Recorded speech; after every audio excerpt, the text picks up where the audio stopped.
सबसे पहले मेरी आवाज जहां तक पहुंच रही है, आसाम के सभी बोगाई गांव के सभी, न्यू बोगाई गांव के सभी आदरणीय बुजुर्गों का, माताओं बहनों का, नौजवान दोस्तों का, किसान मजदूर भाइयों का, राजवंशी भाइयों का, आदिवासी भाइयों का, हमारी बहनों का, दुकानदारी करने वाले, नौकरी करने वाले, बिजनेस करने वाले, मजदूरी करने वाले, आप सभी आसाम के निवासियों का मैं क्रांतिकारी अभिनंदन करता हूं, आपको नमस्कार करता हूं, आपको प्रणाम करता हूं, आपको आदाब करता हूं। और आपसे सबसे पहले हिंदी में बोलने की अनुमति चाहता हूं, हिंदी में बोलने की इजाजत चाहता हूं। इजाजत है? बहुत धन्यवाद, बहुत आभार, बहुत शुक्रिया आपका। और मैं आपसे कुछ कहूं उससे पहले एक जरूरी बात कहना चाहता हूं। आज मैं पहली बार बोगाई गांव आया हूं, लेकिन मुझे ऐसा महसूस हो रहा है कि मैं कई सालों से यहाँ आता रहा हूँ, क्योंकि हमारे परिवार के लोग न्यू बोगाई गांव में जो कार्बन फैक्ट्री है वहाँ मजदूरी करते थे। हमारे बड़े भाई साहब यहाँ नौकरी किया करते थे, सिक्योरिटी गार्ड का काम करते थे। इसलिए हम बोगाई गांव से, बोगाई गांव की मिट्टी से, बोगाई गांव की हवा से, पेड़ से, पौधों से और यहाँ के लोगों से, तामुल से और गमछे से हम बहुत परिचित हैं, क्योंकि हमारे परिवार के लोग यहाँ आते जाते हैं। और हम सीधा गुवाहाटी से हेमंता बिश्व शर्मा के विधानसभा से आपके बीच आ रहे हैं। उससे पहले हम केरल में थे, केरल में चुनाव प्रचार करके गुवाहाटी आए, और गुवाहाटी आते ही हमने पार्टी से कहा कि मेरा निवेदन है कि मुझे सबसे पहले हेमंता बिश्व शर्मा के कॉन्स्टिट्यूएंसी में जाना है और जरा उसका गुंडागर्दी में थर्मामीटर लगा करके हमको आना है, जरा देख के जाना है। और देखिए कितना कमाल बात है, आज ही हम वहां गए हैं और आज ही एक घपला पता चला है कि उनकी पत्नी के पास एक नहीं कई पासपोर्ट निकला है। और इससे पहले मैं अखबार में न्यूज में एक न्यूज पढ़ा, उसमें न्यूज आया कि आसाम की सरकार ने सैकड़ों सरकारी स्कूल बंद कर दिया और उसकी पत्नी ने इंटरनेशनल स्कूल खोला है। अब पता चला कि इंटरनेशनल स्कूल क्यों खोला है, क्योंकि एक नेशन का नहीं कई नेशन का पासपोर्ट उसके पास से निकला है। कितना मजेदार है गिरीश बाबू, कितना मजेदार है कि वोट लेते हैं नेशन के नाम पर, वोट लेते हैं राष्ट्र के नाम पर, और स्कूल इंटरनेशनल खोलते हैं सरकारी स्कूल बंद करके। बोलिए बेईमानी है कि नहीं है? इसी को बेईमान कहते हैं ना। जब हेमंता बिश्व शर्मा कांग्रेस छोड़ करके गया तो लोग कांग्रेस पार्टी के ऊपर सवाल खड़ा कर रहे थे। कांग्रेस पार्टी की गलती नहीं थी, चोर अपनी चोरी बचाने के लिए चोरों के गिरोह में जाकर के शामिल हो गया है। और देखिए खुल्लम खुल्ला चोर बोल रहे हैं ना, इसका मतलब गुंडागर्दी से हम डरने वाले लोग नहीं हैं, हम गांधी के सिपाही हैं, अपने हक के लिए लड़ने वाले लोग हैं। और गिरीश बाबू को 20 साल के बाद मौका मिला है। 2006 में चुनाव लड़े थे आप, ये 2026 है, 20 साल के बाद मौका मिला है। बोगाई गांव के लोगों को 40 साल की इस बेईमानी को खत्म करना चाहिए और इनको मौका देना चाहिए, अपना एमएलए बनना चाहिए। और मैं कहता हूं ये एमएलए बनाना क्यों जरूरी है? ये एमएलए बनाना इसलिए जरूरी है कि जब मैं हेमंता विश्व शर्मा के कॉन्स्टिट्यूएंसी में गया, वहां पर कांग्रेस की कैंडिडेट जो एक महिला है, पढ़ी लिखी महिला है, यूनिवर्सिटी में नौकरी करती थी, उस महिला को प्रचार नहीं करने दिया जाता है। उसके गाड़ी को तोड़ देते हैं, उसके पीछे गुंडे घूमते हैं, उसको गलियों में, उसको घरों में, मोहल्लों में, कॉलोनियों में घुसने नहीं देते हैं, मारपीट करते हैं, रैली का परमिशन नहीं देते हैं, उसको तंग कर रहे हैं। लेकिन वो महिला इस चोर के खिलाफ झांसी की रानी की तरह लड़ रही है। इसीलिए हमने कहा कि इस बार असम का चुनाव सिर्फ सरकार बदलने का चुनाव नहीं है।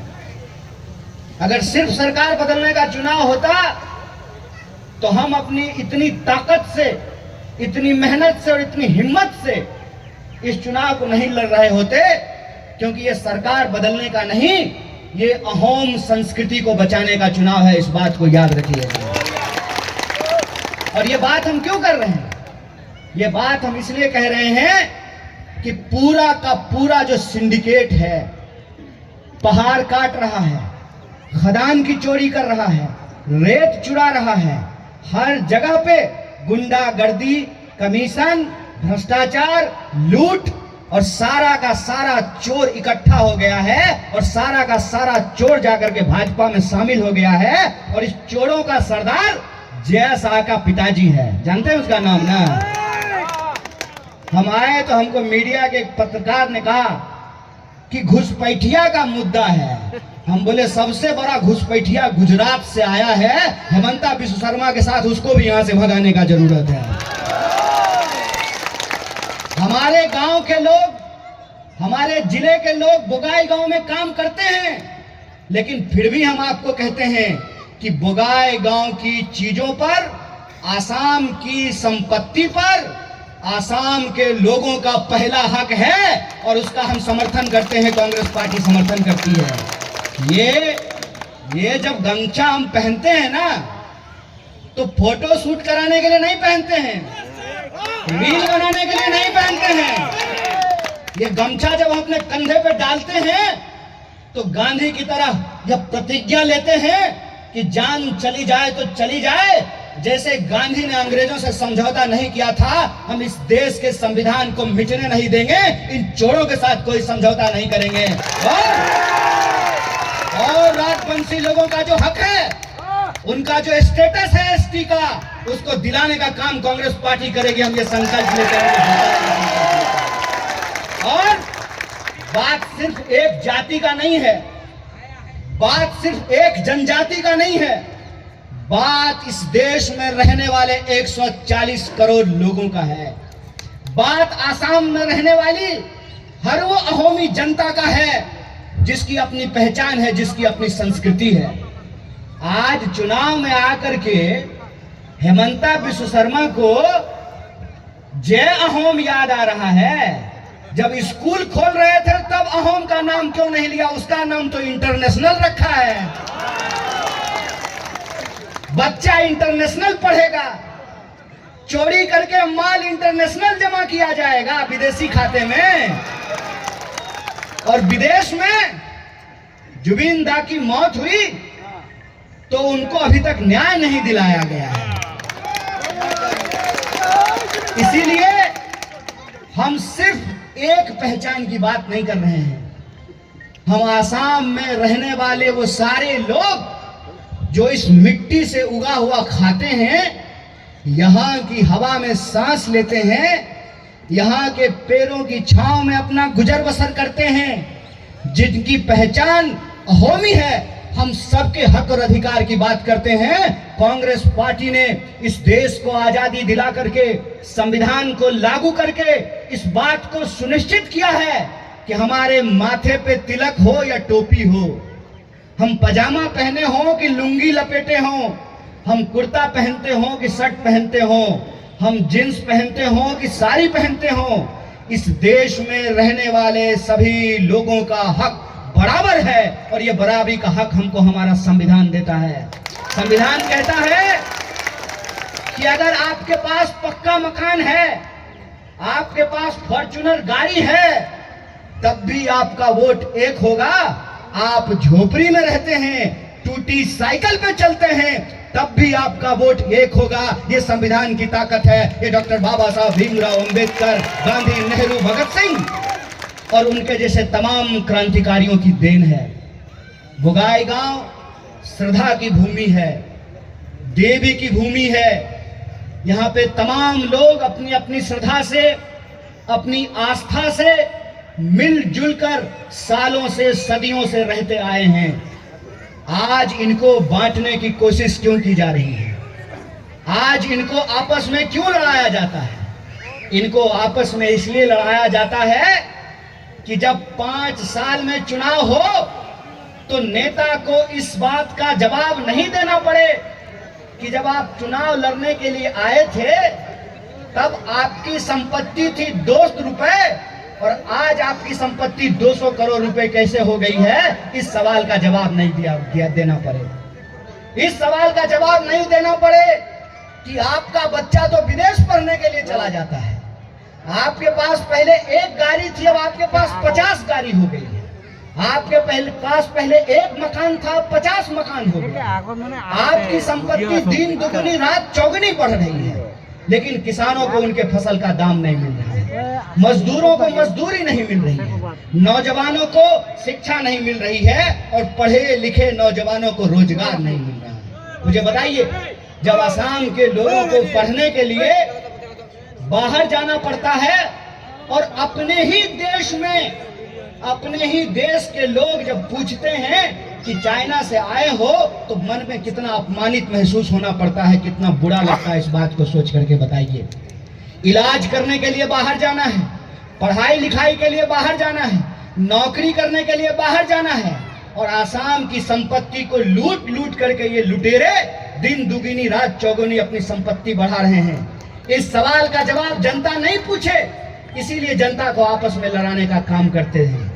अंग्रेज हमारे ऊपर 200 साल तक राज किए थे, क्या बोल करके, फूट डालो और राज करो। ये हमारे ऊपर राज कर रहे हैं, हमको आपस में लड़ाते हैं और हमको लड़ा करके, हमारे बीच में नफरत फैला करके, हमारी संपत्ति लूट करके अपनी संपत्ति बढ़ाते हैं। तो इनसे एक सवाल पूछा जाना चाहिए, इनसे ये सवाल पूछा जाना चाहिए कि 5 साल में आपने आसाम के लिए क्या किया है। इस सवाल का जवाब दीजिए। जवाब दीजिए कि आपने कितनी नई फैक्ट्रियां लगाई, आपने कितना नया एयरपोर्ट बनाया, आपने कितना नया विद्यालय खोला, विश्वविद्यालय खोला। देखिए कितने दुख की बात है, सैकड़ों सरकारी स्कूल बंद कर दिए गए और डीसी को मिला करके स्कूल की जमीन प्राइवेट लोगों को दे दी गई। और ये कितने शर्म की बात है, मुख्यमंत्री सरकारी है और उसका स्कूल प्राइवेट है। मुख्यमंत्री सैलरी सरकार से ले रहा है, जो कार चढ़ता है वो सरकारी है, जो बंदूक लेकर के ये सिपाही खड़े हैं, आप सरकारी है ना जी, सरकार पैसा देती है ना। और आपका मुख्यमंत्री प्राइवेट स्कूल चलाता है। बोलिए बेईमानी है कि नहीं है?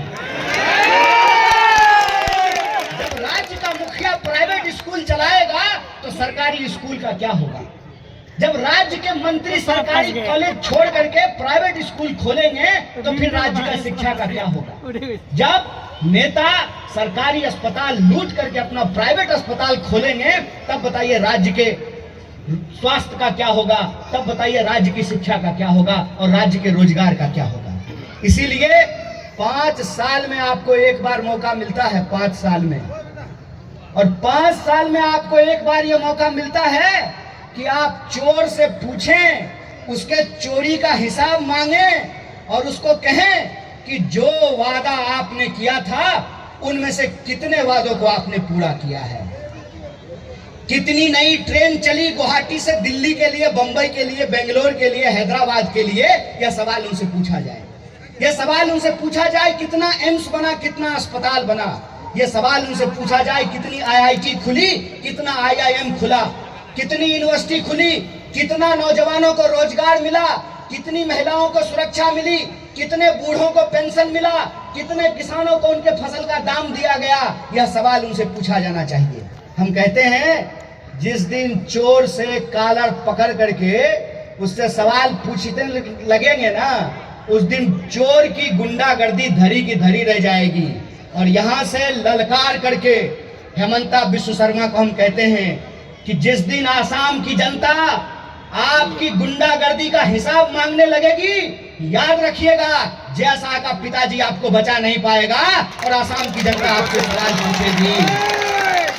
आसाम की जनता आपसे सवाल पूछेगी और आसाम की जनता अंदर ही अंदर मन बना ली है बदलाव का। बोलिए आसाम में बदलाव होगा कि नहीं होगा? परिवर्तन करना है ना। देखिए परिवर्तन करना बहुत जरूरी होता है। परिवर्तन नहीं कीजिएगा तो चीजें जो है ना गंदी हो जाती है, उससे गंध आने लगता है। रोज एक ही कपड़ा पहनिएगा तो बदबू आएगा कि नहीं आएगा? माताराम रोटी पकाती है ना, तो रोटी पलटेंगे नहीं तो रोटी चलेगी कि नहीं चलेगी? तो 40 साल से रोटी क्यों नहीं पलट रहे हैं? इस बार बोगाई गांव में रोटी पलट दीजिए। और नेता के मन में क्या सर, आप अगर 2006 में एमएलए हो जाते तो 2026 में इतनी ईमानदारी से तो काम नहीं कर पाते हैं। नेता क्या होता है ना, नेता जैसी जनता वैसा नेता। नेता को जो ही लगता है ना कि काम करने की क्या जरूरत है, सिर्फ जो है हिंदू मुसलमान करो और वोट ले लो, तो नेता काम नहीं करेगा। और नेता को अगर यह भरोसा हो जाए कि आप काम करिए नहीं करिए जनता तो वोट देगी ही, तो नेता अपने आप को नौकर मानना बंद कर देता है और नेता अपने आप को मालिक समझने लगता है। और हमारे देश में गजब हो गया है, आजकल नेता अपने आप को मालिक नहीं समझता है, नेता अपने आप को भगवान समझने लगा है। और नरेंद्र मोदी का बात सुने थे ना आप लोग? नरेंद्र मोदी एक टीवी वाला को बोला कि हमको कभी कभी लगता है कि हम अवतार हैं। हे प्रभु, अरे अवतार कृष्ण जी का है, अवतार राम जी का है, आपका कैसे अवतार हो गया प्रभु? और अवतार जो लोग होते हैं वो बायोलॉजिकल नहीं होते हैं, नॉन बायोलॉजिकल होते हैं। तो आप नॉन बायोलॉजिकल हैं तो फिर मशरूम क्यों खाते हैं? मुंह पे स्नो पाउडर क्यों लगाते हैं? आपको चलने के लिए 8,000 करोड़ का हवाई जहाज का क्या जरूरत है? आप तो हनुमान जी की तरह उड़ सकते हैं ना। फिर आपकी सुरक्षा में क्या पुलिस की क्या आवश्यकता है ना? तो आपके पीछे एसपीजी कमांडो घूमता है, आपको धूप लगता है तो बुढ़ापे में आपका रंग काला ना हो जाए इसलिए आप काला चश्मा लगा करके घूमते हैं। प्रभु, आप चुनाव जरूर जीत गए हैं, चोरी करके जीते हैं कि बेईमानी करके जीते हैं वो आपका मन जाने, लेकिन आप इंसान हैं। भगवान होने का दावा बंद कर दीजिए, आप भगवान नहीं हैं। जैसे दिल्ली में मोदी जी को लगता है कि वो भगवान है, वैसे ही गुवाहाटी में हेमंता विश्व शर्मा को भी लगने लगा है कि वो भगवान है। चोर कहीं का चोर, तुम्हारा चोरी पकड़ा गया, उसके बाद जो है जून के महीने में तुमको जनवरी जैसा फील होने लगा। जैसा का पप्पा उसको बुलाया, बोलो सुनो सुनो इधर आओ इधर आओ। घर पे ईडी भेजेंगे, इनकम टैक्स भेजेंगे, तो ये कहा प्रभु जो कहेंगे वही करेंगे। डर से कांग्रेस छोड़ करके बीजेपी ज्वाइन कर लिया है और आज जो है मीडिया खरीद करके अपने आप को शेर समझता है। अरे गुब्बारा, एक सुई चुभेगा ना पूरा हवा निकल जाएगा, पूरा हवा निकल जाएगा। अभी इन अहंकारियों को इंसान से भेंट नहीं हुआ है। इंसान बहुत साधारण होता है, गांधी की तरह साधारण होता है। धोती पहना हुआ, साड़ी पहनी हुई, गमछा लपेटा हुआ, माथे पे घूंघट लगाए हुए, तिलक लगाए हुए, टोपी पहने हुए, दाढ़ी बढ़ाए हुए, शर्ट पैंट पहने हुए इंसान बड़े साधारण होते हैं।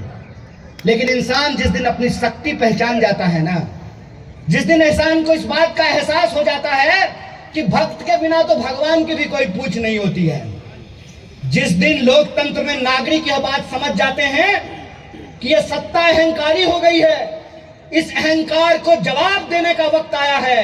उस वक्त जब अंग्रेजों का राज नहीं रहा तो तुम्हारा बेईमानी का राज कहां से रहेगा यार। जनता अगर तय कर लेगी तो तुम्हारी सारी चोरी बेईमानी सारा मैनेजमेंट धरा का धरा रह जाएगा। वो जनता का लूटा हुआ पैसा जिसको बांट करके तुमको लगता है तुम चुनाव जीत जाओगे, तो जनता मजा भी लेगी, तांबुल भी खाएगी और बढ़िया से तुमको 9 तारीख को टोपी पहनाएगी। इस बात का याद रखना। और मुझे लगता है कि लोअर असम हो, अपर असम हो, कार्बी आंगलांग हो, सेंट्रल असम हो, बराक वैली हो, सब जगह की जनता मन ही मन यह सोच रही है कि हेमंता विश्व शर्मा को मजा चखाना बहुत जरूरी है। इसको बहुत घमंड हो गया है, इसको बहुत घमंड हो गया है कि लोकतंत्र को ये अपने पॉकेट में गिरवी रख लिया है। इसको घमंड हो गया है कि लोकतंत्र के गले में इसने चैन डाल दिया है। इसको घमंड हो गया है कि पैसे से किसी को भी खरीदा जा सकता है। याद रखना, ईमान बेईमानों का खरीदा और बेचा जाता है। ईमान वालों ने अगर तय कर लिया तो तुम्हारा धन धरा का धरा रह जाएगा, तुम्हारा वैभव धरा का धरा रह जाएगा और जनता परिवर्तन करेगी और आसाम में परिवर्तन होगा। यह बात आप लोगों को अपने मन में संकल्प की तरह लेना पड़ेगा। नेता अपने आप को राजा समझने लगा है और जनता को गुलाम, जनता को दास। उनको लगता है 2000, 4000, 5000, 10,000 दे करके, गुंडों से डरा करके, लोगों के आपस में धर्म के नाम पे लड़ा करके, कुछ लोग लुभावन बात करके, रील बना करके लोगों को बेवकूफ बना देंगे। तो मैं आसाम की जनता से कहता हूं कि आसाम के लिए अगर सबसे ज्यादा गर्व की कोई बात है तो वो अहोम संस्कृति है। और इस सरकार ने अहोम संस्कृति के ऊपर हमला किया है। इस हमले का जवाब देने का वक्त आ गया है। 9 तारीख को इस हमले का जवाब दिया जाए और ये जवाब देना इसलिए जरूरी है। अभी जब मैं बिहू का डांस देख रहा था, बिहू आने वाला है, बिहू के मौके पर हर बिहू के प्रोग्राम में जुबिंदा जाते थे और फ्री में जो है बिहू के उस कार्यक्रम में पार्टिसिपेट करते थे। इसीलिए आज भी आसाम की जनता अब जुबिंदा को याद कर रही है। और इतना दिन हो गया है और अभी तक जो है उसको न्याय नहीं मिला है। किसान को उनके फसल का दाम नहीं मिल रहा है, महिलाओं की सुरक्षा नहीं मिल रही है और स्टेटस मांग रहे हैं राजवंशी लोग, उनको स्टेटस नहीं दिया गया है। नई फैक्ट्रियां नहीं खुली है। जिस कार्बन फैक्ट्री में हमारा भाई सिक्योरिटी गार्ड का नौकरी करता था, आपको मालूम होना चाहिए वो कार्बन फैक्ट्री बंद हो गया है। नया फैक्ट्री खुलने का तो छोड़ दीजिए, जो फैक्ट्रियां चल रही थी वो बंद हो रहा है। लोगों को रोजगार नहीं मिल रहा है और दिन दुगुना रात चौगुना इनकी संपत्ति बढ़ती जा रही है। कोई ऐसा डिपार्टमेंट नहीं है जहां पे भ्रष्टाचार नहीं होता है। बोलिए, घुसखोरी चल रही है ना सब जगह, हर जगह भ्रष्टाचार हो रहा है ना, तो उसका जवाब लीजिएगा ना। तो 4 मई बीजेपी, 4 मई और हम एजीपी के लोगों को कहना चाहते हैं, देखिए आपका अलायंस जरूर है, आप तो चीफ मिनिस्टर नहीं बनिएगा ना। 2-4 को एजीपी का नेता कमीशन ले लेगा, उससे आपका क्या होगा। हम तो एजीपी के सपोर्टर को भी खुल्लम खुल्ला कांग्रेस के मंच से अपील करते हैं कि आपको अगर अहोम संस्कृति की चिंता है, आप जुबिंदा से प्यार करते हैं, तो हेमंता के साथ आपकी पार्टी का भले अलायंस हो, लेकिन बोगाई गांव में आपको जो है हमारे प्रत्याशी का समर्थन करना चाहिए और इनको वोट देना चाहिए। क्या कहते हैं, वोट दो, वोट दियो, वोट दियो, वोट दियो, वोट दियो, वोट दियो, वोट दियो। आप तमाम लोगों का पहली बार हम बोगाई गांव आए हैं, लेकिन जिस तरीके से आपने मोहब्बत दिया, आपने प्रेम किया, अपना आशीर्वाद दिया, अपनी दुआएं दी, आप 9 तारीख को इस दुआ को इस वोट के रूप में कन्वर्ट कीजिए और 20 साल के बाद आपको बोगाई गांव में रोटी पलटने का मौका मिला है, आप रोटी पलटिए, हम गुवाहाटी में सरकार पलटने का वचन देकर के आपको जाते हैं। सरकार बदलेंगे, और जब सरकार बदलेंगे तो कांग्रेस पार्टी अपनी गारंटी लागू करेगी, और हमारी गारंटी ये है कि हर महिला को बिजनेस करने के लिए 50,000 रुपया देंगे, 25 लाख का हेल्थ इंश्योरेंस कराएंगे, नौजवानों को रोजगार देंगे, महिलाओं को सुरक्षा देंगे, राजवंशी लोगों को एसटी का दर्जा देंगे, और 100 दिन के भीतर जुबिंदा को न्याय दिलाने का काम करेंगे। ये गारंटी हम लागू करेंगे। इसीलिए आप सबसे निवेदन है, मौका है, वोट दीजिए, सरकार पलटिए, और हेमंता विश्व शर्मा की चोरी और बेईमानी पे पूर्ण विराम लगाइए, फुल स्टॉप लगाइए, चोरों को गद्दी से बाहर निकाल करके काम करने वाली सरकार बनाइए। बहुत बहुत शुक्रिया, बहुत बहुत धन्यवाद। जय हिंद, इनकलाब जिंदाबाद। जय हिंद, जय